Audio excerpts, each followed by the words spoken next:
ආයුබෝවන් දර්ශකයන්ට මම ඩී. රවත්‍රමසීම් අපල සිකන්ඩර බදරෝහලින්. අද කාලයට ඉතාමත් වැදගත් සහ පරියෝජන වෙතොරතුරක් ඔබට බෙදා දෙන්න මම කැමති ඒ තමයි ගර්භණී දීම් වැළැක්වීම. අද කාල චර්ය බටහිර රටවල් වලට වඩා සමානයි.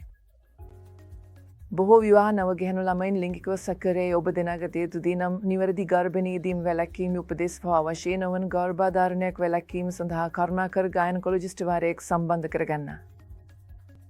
ඒක මෙතරම් වැදගත් ඇයි? ඔබ අපට ගර්භ පැත්තේ නැවත දැම්මක් ඇබෂන් සඳහා පැමිණෙන සෑම අවශ්‍ය නොවන ගර්භාධාරණයකම අපට ඉතාමත් වේදනාවක් ලබා දෙනවා. මන්ද සෑම ඇබෂන් එක්කම ගර්භාෂය ඇතුළත් එහි ඇතුළත පටලයට හානි විය හැකිය. ඔබට නැවත කිසිදු ගර්භාධාරණය විය නොහැකි කුඩු අවස්ථාවක් තිබෙනවා. ඒ කියන්නේ අනාගත වෙන්න බවය. ඇබෂන් වලටත් ඒ වටම සුවිශේෂී සංකීර්ණත් ඇති විය හැකිය. ඒ නිසා ඔබට හිතන්නේ නැද්ද ඔබට ගර්භාධාරණය නැවීම සැලසුමක් තිබිය යුතුයි කියලා? ඇත්තටම විකල්ප බොහොමයක් තියෙනවා. විශේෂයෙන්ම ගැහැණු ළමයින්ට ඔබටම පාලනය තබා ගන්න ඕන. මෙම තත්ත්වය තුළ හොඳම විකල්පය වන්නේ මක උපත් පාලන පත් වර්ගයක් වන අතර එය ඔබ විදිවරයා ඔබට උපදෙස් දෙන ඇති.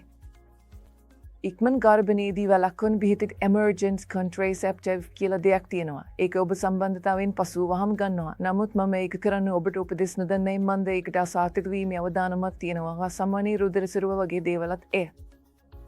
සියල්ල අවසන් වෙලා ඔබට අවුල් වෙනවා. ඔබට ඇත්තටම ගර්භාවතියදී නැද්ද කියලා තේරෙන්නේ නැහැ. ඒ නිසා මම ඔබට උපදෙස් දෙන්න කරුණාකර නිවැරදි ගර්භණයේදී වළක්වන උපදෙස් සඳහා ඔබගේ ගයිනකොලොජිස්ට් විද්‍යවරයාගේ උපදෙස් ලබා ගන්න. ආරක්ෂිතව ඉන්න තරුණ ගැහැණු ළමයින් ඔයාලා